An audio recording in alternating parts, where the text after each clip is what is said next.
Hello students, आज हम chapter third pair of linear equations in two variables दो चर वाले रैखिक समीकरण युग्म के बारे में पढ़ेंगे।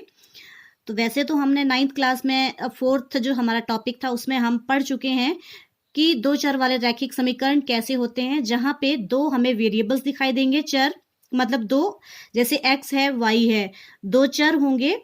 और रैखिक समीकरण क्यों है? क्योंकि यहाँ पे जो वेरिएबल्स की जो पावर है, जो डिग्री है, वो हमेशा 1 होगी। ठीक है, तो इस करके ये कौन से समीकरण है? दो चर वाले रैखिक समीकरण।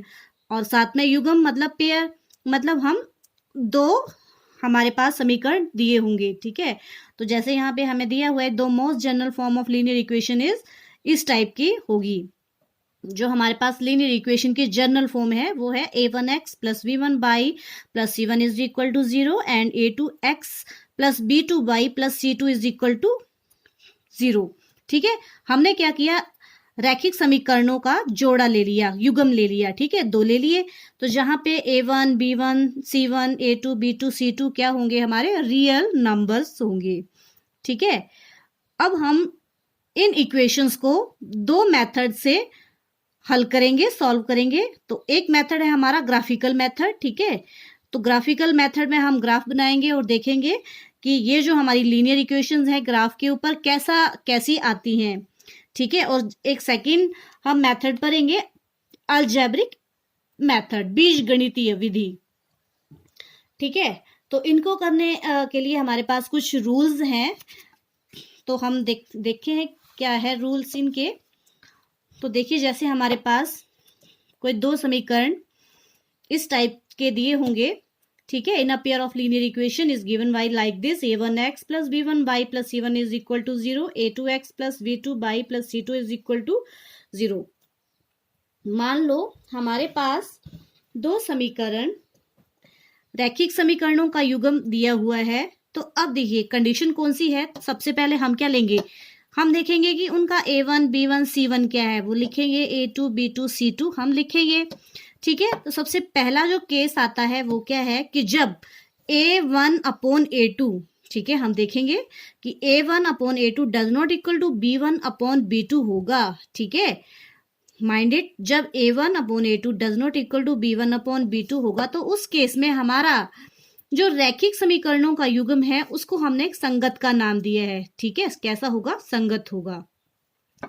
The pair of linear equations are consistent, हम बोलेंगे कंसिस्टेंट है। ठीक है, तो जब हम इन्हें ग्राफ के ऊपर शो करेंगे तो ये दोनों लाइनें आपस में एक पॉइंट पे टच करेंगी, तो हमारा ग्राफ कुछ इस टाइप का आएगा। ठीक है, मतलब दो जो हमारे पास लाइंस आएंगी, ठीक है, दो जो एक समीकरण है, दूसरा समीकरण है, जब हम उसको ग्राफ के ऊपर शो करेंगे तो हमारा ग्राफ कुछ इस टाइप का बनेगा। ठीक है, मींस दोनों लाइंस एक पॉइंट पे टच करेंगी, तो उस केस में जो रैखिक समीकरण का युग्म कैसा होता है? संगत होता है, कंसिस्टेंट होता है। मोस्ट इंपॉर्टेंट बात, हम कोई भी क्वेश्चन सॉल्व करेंगे तो उससे पहले हम देखेंगे कि हमारी कौन सी कंडीशन आती है। ठीक है, और सेकेंड कंडीशन है हमारी कि जब a1 upon a2 is equal to b1 upon b2 है और does not equal to c1 upon c2 होगा, then in that case the pair of linear equation is inconsistent. ठीक है, मतलब जब पहला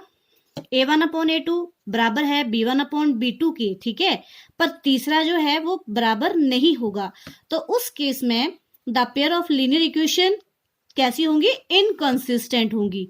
ठीक है, असंगत का नाम दिया है। जैसे हम बोलेंगे कि जो रैखिक समीकरण का युग्म है वो कैसा है? असंगत है, इनकंसिस्टेंट है।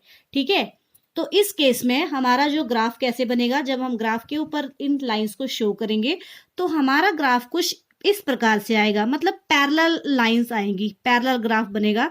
एक लाइन ऐसे आएगी, दूसरी लाइन ऐसे आएगी। ठीक है, मतलब ये दोनों लाइनें आपस में कहीं भी टच नहीं करेंगी, कहीं मीट नहीं करेंगी, तो ग्राफ के ऊपर हमारी लाइंस ऐसी आएंगी। ठीक है, और थर्ड केस है एक और, थर्ड केस में जब a1 upon a2 is equal to b1 upon b2 is equal to c1 upon c2, मतलब तीनों ये बराबर होंगे। ठीक है, तो उस केस में जो रैखिक समीकरण युग्म का जो केस है वो कैसा आएगा? हम उसको बोलेंगे आश्रित या संगत। ठीक है, आश्रित संगत होगा, डिपेंडेंट एंड कंसिस्टेंट, ठीक है, डिपेंडेंट एंड कंसिस्टेंट।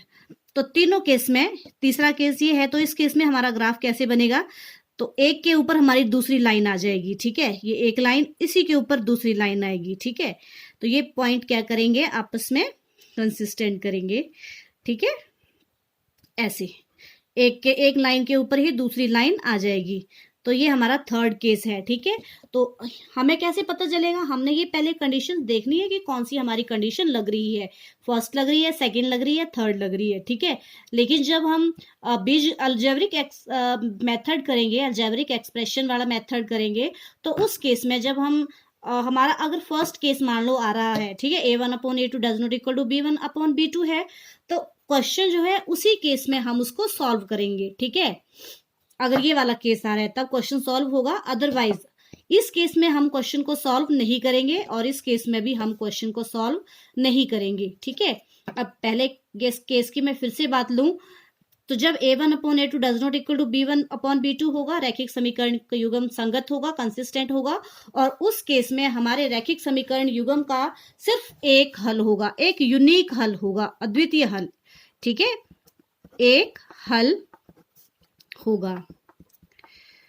अब सेकंड केस में जब a1/a2 is equal to b1/b2 does not equal to c1/c2 है, मतलब लाइंस इनकंसिस्टेंट हैं, असंगत हैं, हमारा ग्राफ ऐसे बनेगा जब ग्राफिकल पोर्शन में हमारे पास पूछा गया है, और इस केस में हमारे जो रैखिक समीकरण युग्म दिए होंगे उसका कोई भी हल नहीं होगा, कोई हल नहीं होगा, ठीक है।